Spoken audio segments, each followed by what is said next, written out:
ñe'ẽte kua'a gramática ñe'ẽte kua'a niko tembykua'aty ñane rekombo'éva ñañe'ẽ ñahendu ñamoñe'ẽ ha jaha ikatu peteĩ ñe'ẽte Guarani maymáva ñe'ẽtéicha oguereko avei iñete kua'a.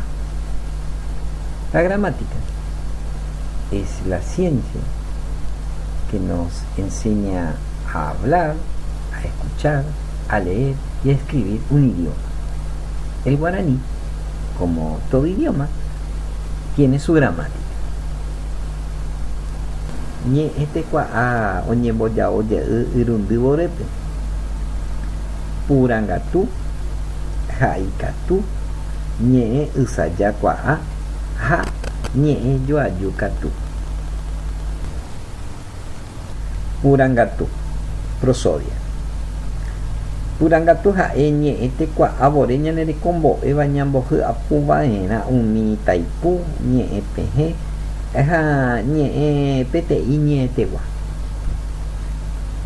La prosodia es la parte de la gramática que nos enseña cómo pronunciamos correctamente los fonemas, las sílabas y las palabras de un idioma. Ha'ikatu, ortografía. Ha'ikatu ha'e ñe'ẽte kua'ávore ñane rekombo'éva mba'éichapa jaha'iva'erã umi itaipu peteĩ ñe'ẽtegua. La ortografía es la parte de la gramática que nos enseña cómo debemos escribir correctamente los fonemas de un idioma. Ñe'ẽ ysaja kua'a, morfología. Ñe'ẽ ysaja kua'a ha'e ñe'ẽte kua'ávore ñane rekombo'éva jaikuaa hag̃ua ñe'ẽ ysaja ha avei jaikuaávo umi ñe'ẽ moambuera. La morfología es la parte de la gramática que estudiamos para saber las formas y los accidentes de las palabras. Ñe'ẽ joajukatu, sintaxis. Ñe'ẽ joajukatu ha'e ñe'ẽte kua'ávore ñane rekombo'éva mba'éichapa ñambojoajukatuva'erã hekopete ñe'ẽ joajukatúpe.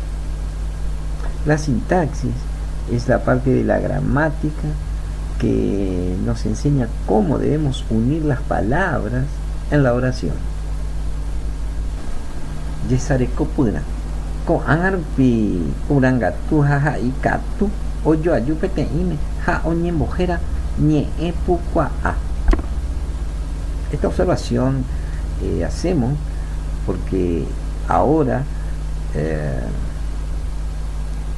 la prosodia y la ortografía se unen y se llaman fonología. Ñe'ẽpu kua'a he'ise españa ñe'ẽme, fonología.